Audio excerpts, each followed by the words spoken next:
Ayan mga idol, bago natin sprayin, lalagyan muna natin ng proteksyon. So kukubira muna natin yung mga hindi dapat mapinturahan. So ayan. So bago tayo mag-spray, so ayan, protection muna. So yung wall, hindi pa naman finish yung wall. So okay na lang muna na wala munang cover.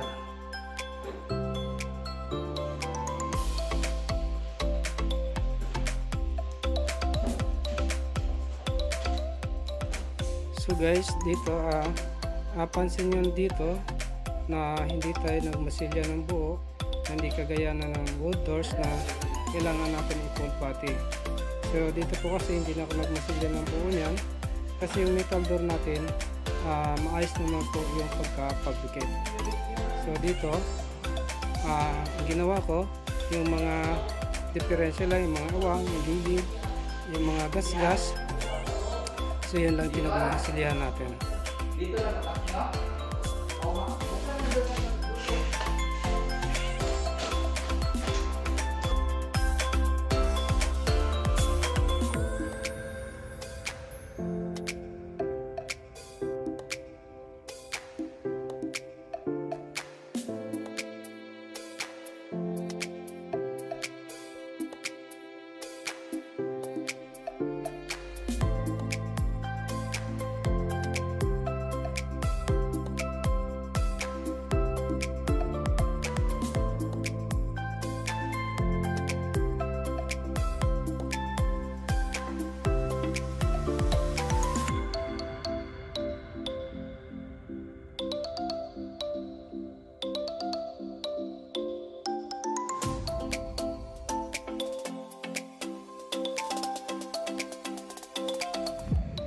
So guys, pagkatapos natin spray ng metal door na epoxy primer, pagkatapos po niyan ay papatuyuin po natin sa loob ng 24 oras.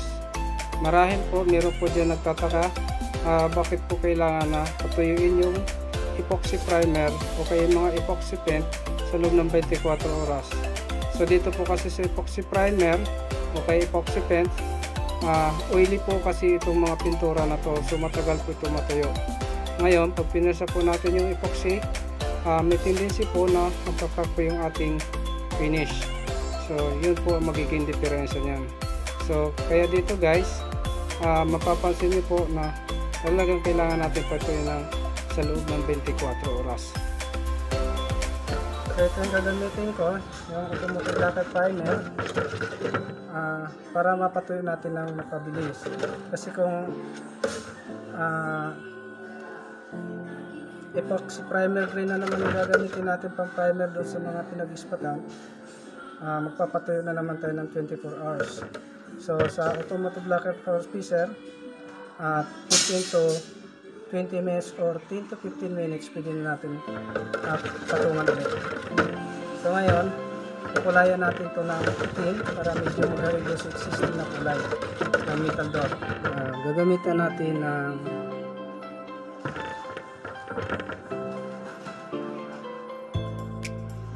automotive lacquer carbon black. So halin na natin dito.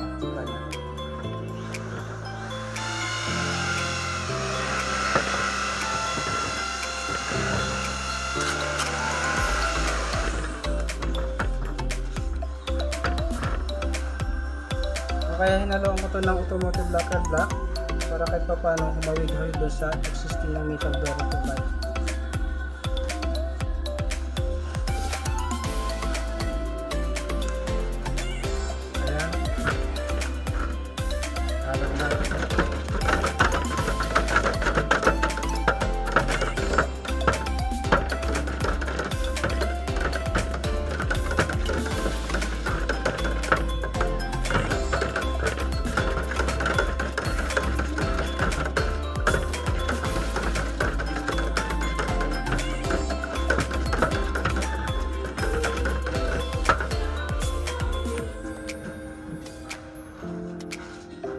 Tapos haluan natin ng lacquer thinner. So ito yung pinakamagandang lacquer thinner ng Boysin. maganda pang ano to, maganda gamitin lacquer thinner.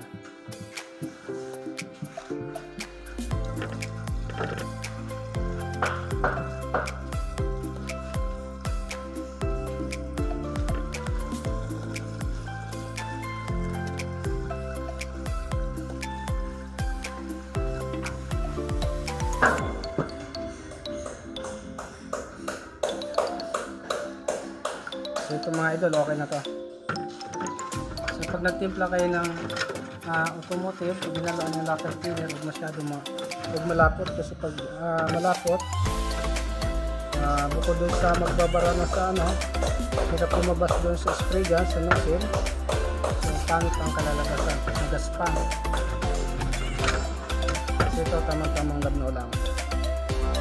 Guys, sa pag-i-spray, siguraduhin lang natin na lagi natin nasasala yung pintura na gagamitin natin sa pag-i-spray. Kasi minsan yung mga pintura kasi na hindi natin alam na medyo madumi. So ngayon, ang mangyayari kasi yan, may tendency na magbabara doon sa nozzle ng spray gun, o kaya pangit ang kalalabasan doon sa i-spray natin. So minsan kinakapan natin, magaspang. So basta ipangit. So kailangan natin na gumamit ng stocking.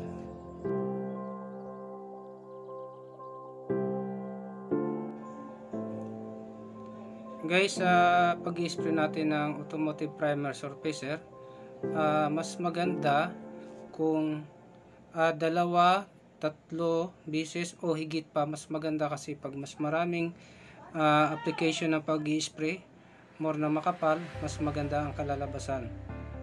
Yun, magandang kalalabasan ng finish.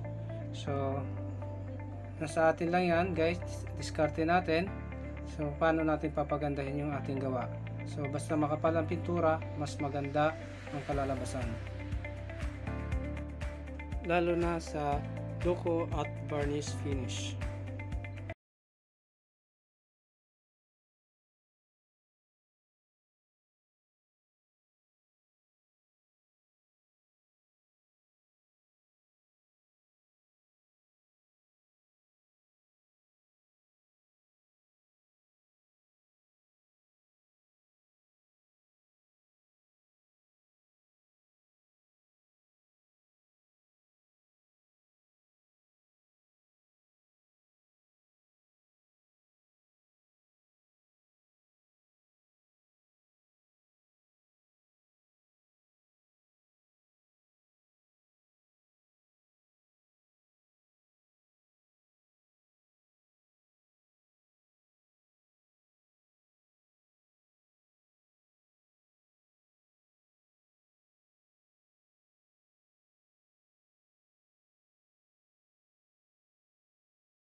So guys, yung gagamitin ko dito na spot locker putty ay yung brand ng Spero.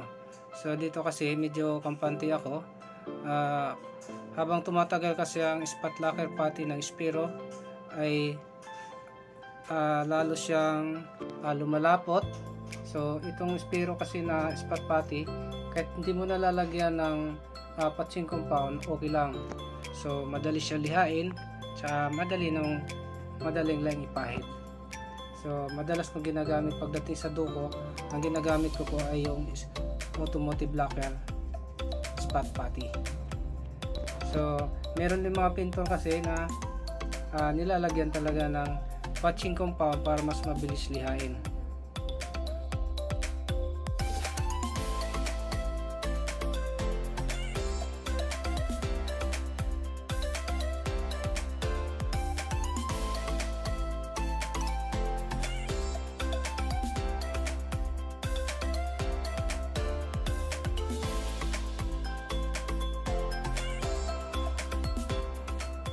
Guys, tip ko lang sa inyo, pag nag-spot kayo ng cabinet o kaya pinto, so siguraduhin nyo lang na halos lahat ng mga diferensya na ispatan nyo na, kasi ang purpose natin yan para hindi tayo maabala sa ating trabaho sa ating gawa. Oras kasi na hindi natin naayos yung pag-i-spot o lalo na rin yung pagliliha, so paulit-ulit lang ang gawa, abala lang sa atin. So matatagalan lang yung ating ginagawa. So guys, so siguraduhin bago iwanan o bago magliha, kailangan tapos na muna lahat ng mga diferensya.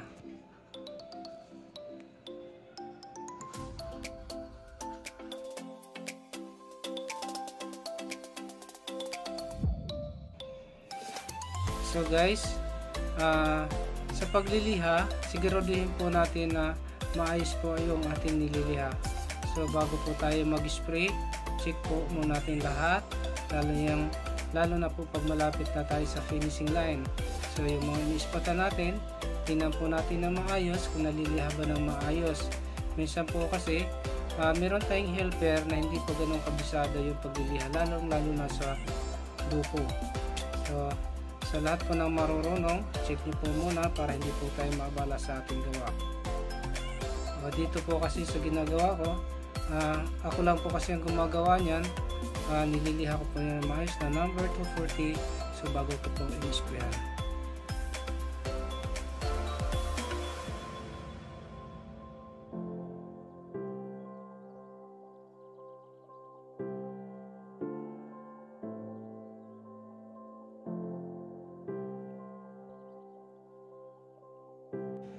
So guys, matapos ko pong patuyuin ang metal door ng over 30 minutes, so ang ginagawa ko naman po ngayon ay nililiha ko po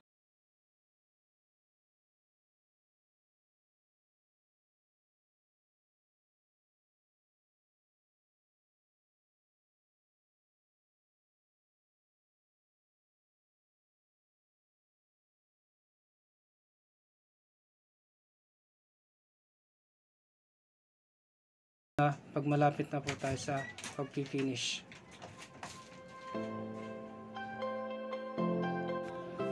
Guys, bago po tayo mag-finish o magpagtapot sa ating ginagawa, siguraduhin po natin na malinis po yung ating area. Na-check po natin yung ating mga ginagawa, lalo na po yung ating mga pinag-ispatan, kung naliliha ba ito ng maayos o naalis ba yung mga alikabok. So para hindi po tayo maabala, lahat po check po muna natin para tuloy-tuloy po yung ating pagtatapot. So guys, sa lahat po ng mga dyan ng mga magagaling na pintor, kung meron po kayong comment sa aking vlog, comment na lang po kayo doon sa comment section, so para magkaroon din po ako ng ibang ideya. So maraming salamat.